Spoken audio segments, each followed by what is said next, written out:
Halo rekan-rekan semua, kali ini kita akan membahas sejarah mengapa tanggal 1 November dirayakan sebagai Hari Raya Semua Orang Kudus.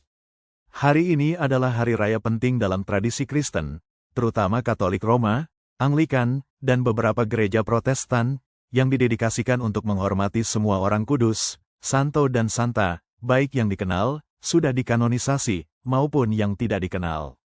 Berikut adalah kronologi sejarahnya. 1. Akar mula peringatan, sebelum tanggal 1 November. Awalnya, umat Kristen memiliki tradisi untuk menghormati para martir, mereka yang wafat demi iman. Peringatan ini biasanya dilakukan secara lokal pada hari peringatan kematian mereka. Seiring berjalannya waktu, terutama setelah masa penganiayaan besar-besaran terhadap umat Kristen di Kekaisaran Romawi, jumlah martir menjadi sangat banyak. Menjadi tidak praktis untuk mendedikasikan satu hari bagi setiap martir. Oleh karena itu, muncul gagasan untuk menetapkan satu hari bersama untuk menghormati semua martir. Titik penting pertama terjadi pada tanggal 13 Mei tahun 609 Masehi, atau 610 M. Paus Bonifasius keempat mendedikasikan Pantheon di Roma, sebuah kuil Romawi kuno yang tadinya didedikasikan untuk semua dewa, menjadi gereja Kristen yang didedikasikan untuk Santa Maria dan semua martir. Hari peringatan untuk dedikasi ini ditetapkan pada tanggal 13 Mei. 2. Penetapan tanggal 1 November di Roma. Pergeseran ke tanggal 1 November dimulai di Roma. Selama masa kepausan Paus Gregorius ketiga, 731 sampai 741 M, ia mendedikasikan sebuah kapel, oratorium, di dalam Basilika Santo Petrus untuk relikui, para rasul suci dan semua orang kudus, martir, dan pendoa. Paus Gregorius ketiga secara resmi menetapkan peringatan untuk dedikasi kapel ini pada tanggal 1 November. Pada titik ini, perayaan tanggal 1 November sebagian besar masih bersifat lokal di Roma. 3. Menjadi peringatan universal. Langkah besar untuk menjadikan tanggal 1 November sebagai hari raya universal di seluruh gereja barat, Eropa, terjadi pada abad ke-9.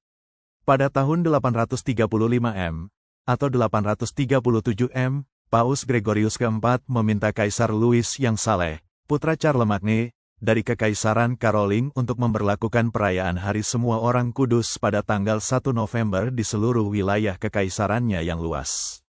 Dekrit kekaisaran inilah yang secara efektif memindahkan dan mempopulerkan tanggal 1 November sebagai tanggal standar untuk perayaan ini di seluruh Eropa Barat, menggantikan tanggal 13 Mei. 4. Teori lain, koneksi praktis dan budaya. Ada beberapa teori mengapa tanggal 1 November dipilih menggantikan tanggal 13 Mei.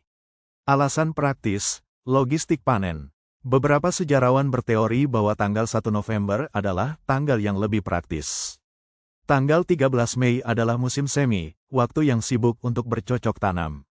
Tanggal 1 November adalah waktu setelah panen selesai.